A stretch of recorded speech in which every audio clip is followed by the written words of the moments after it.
নেত্রকোনায় শুরু হয়েছে আমন ধান কাটার মৌসুম। কৃষকরা ব্যস্ত সময় পার করছেন নতুন ফসল ঘরে তুলতে।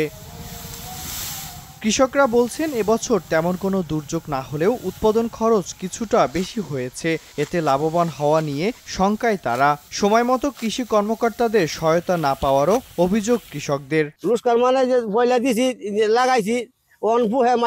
কৃষি অফিসার আছে আর আমরা হাতে যোগাযোগ করছে না, আমরা হারা পাইও না। পোকামাকড়ে শেষ করে দিয়ে সবকিছু। কলা গাছ লাগাইতে আছি, বীজ দিতে আছি, তাও এই দূর হয় না। তবে ধানের ফলন নিয়ে সন্তুষ্ট কৃষি বিভাগ। সরকারের মূল্য নির্ধারণ কৃষক বান্ধব হলে ক্ষতি পুষিয়ে উঠতে পারবেন তারা।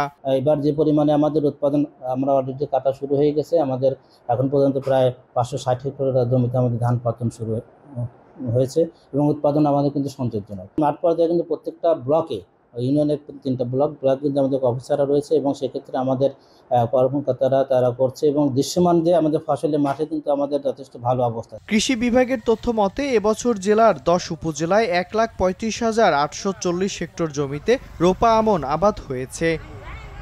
সময় সংবাদ, নেত্রকোনা।